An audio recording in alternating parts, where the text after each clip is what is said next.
Hi everyone and welcome to this week's Monday Memo.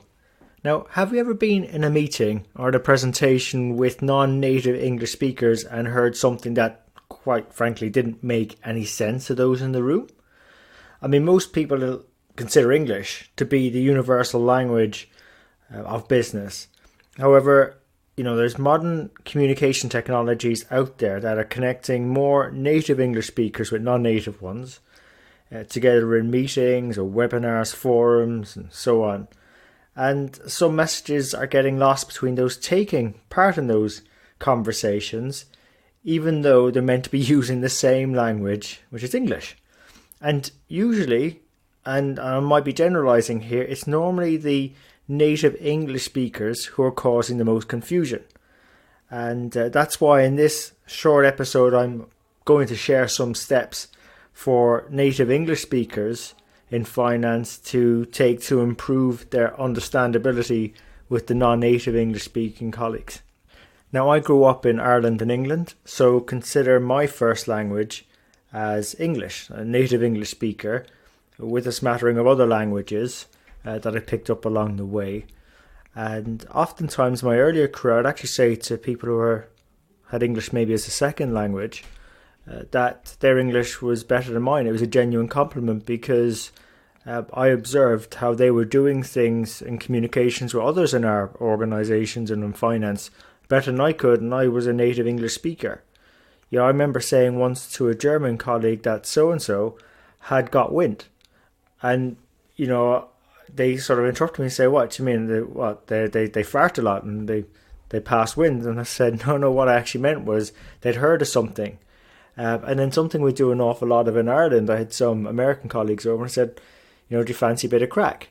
And in Ireland, crack is about having the fun, the dance, the laugh, going out together and so on, but it could be taken to mean the wrong way. So I've hit plenty of I'd call like netballs, where you're playing a game of tennis and conversation, between each other. You're trying to hit the ball over the net, and sometimes it's like hitting that ball and it getting caught by the net. That's what used to happen to me quite a bit. So I've learned from an awful lot of mistakes, which is why I really enjoyed reading an article recently in the Financial Times on how native English speakers can stop confusing everyone else by Michael Sapinker. And it really inspired the title of this podcast. And really what he was saying was that it's now widely recognised that many people don't understand what native English speakers are saying. And by English speakers, he's referring to the Brits, Americans, Australians, and yes, some of us Irish, who, have been speaking English all their lives. And, we can be sometimes entirely oblivious to the incomprehension we're leaving behind with others at conferences and business meetings and conference calls.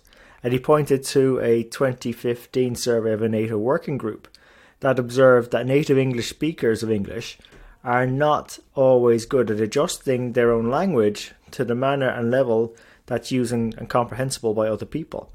So it's also an interesting observation that he makes that there's thousands of courses and books and videos about being a better communicator, but there's nothing really there for native speakers who speak English to foreigners on how to do it better.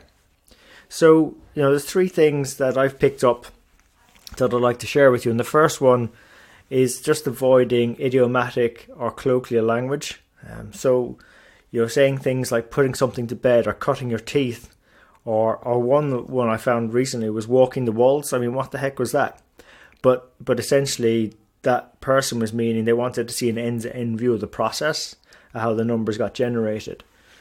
So, it's causing inefficiencies in communications because, if people just considered what they were saying to someone else rather than assuming they understand the meaning or the colloquialism or the idiom that's being used, then you would get to our communications much faster.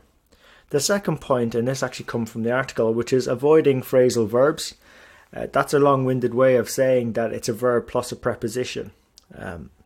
And if you take the word break, that's a verb, right? If you were to add a preposition to it, such as in, up, or down, when you put those combinations together, so break in or break up or break down, the meaning of that verb changes because of those prepositions. So that's why I'd use the word deconstruction instead of breaking something down.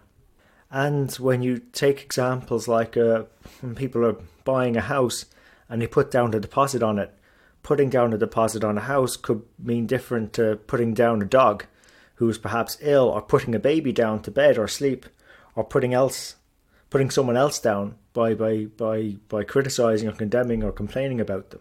And then I suppose the third opportunity for English speakers to perhaps do better to get the message across is just get to the point.